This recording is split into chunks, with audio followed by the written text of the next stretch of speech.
Hello, I'm Mary Beard, and I want to give you a peek into my book, Emperor of Rome, which is just coming out now in paperback.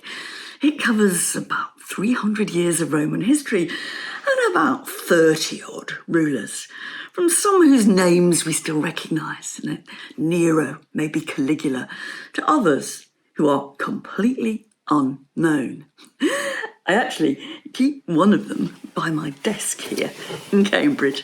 He's a real thug, the Emperor Caracalla, who was so nasty. He actually had his rival brother murdered as he sat on his mum's lap. Now, you don't have to worry that you haven't heard of most of these people before, or that you don't know much about Roman history, or that you can't tell your Marcus Aurelius from your Antoninus Pius or know their dates. As I say, don't worry, most Romans couldn't do that either. And I'm not trying to go through these guys, they are all guys, one by one. I'm trying to think instead more broadly about what was the job description of the Roman emperor? What did he do all day? What did he eat? How did he get around? Who did he sleep with? And there are, I think, some surprises in store. We tend to forget, I'm afraid, that quite a lot of what the Roman emperor did was paperwork, answered letters, signed off, sat at his desk. It was more of that, I suspect, than sex in the swimming pool.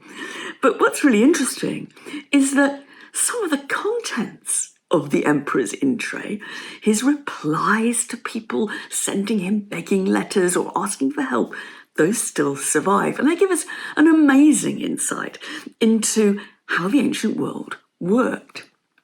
Sometimes, though, it's all a bit weirder than we even imagine.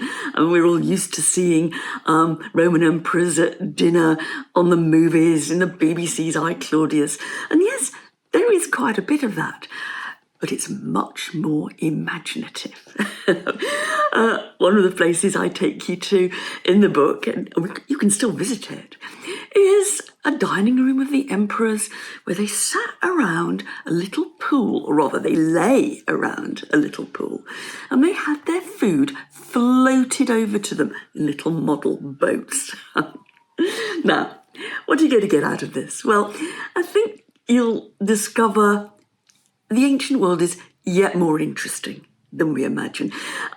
Modern historians can be a bit mean, I think, and they keep some of the best bits to themselves and the best people. So I'll be introducing you, for example, to the imperial doctor Galen, who describes how he administered the Emperor Marcus Aurelius with what I think must be the Western world's first anal suppository.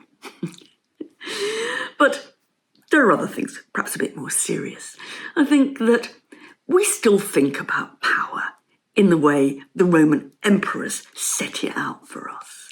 We still use them as ways of thinking about transgression and corruption and what to do and what not to do with power. So I hope that you'll find that these emperors and my book will help you shine a light onto ourselves as much as onto the ancient world, how we deal with power now.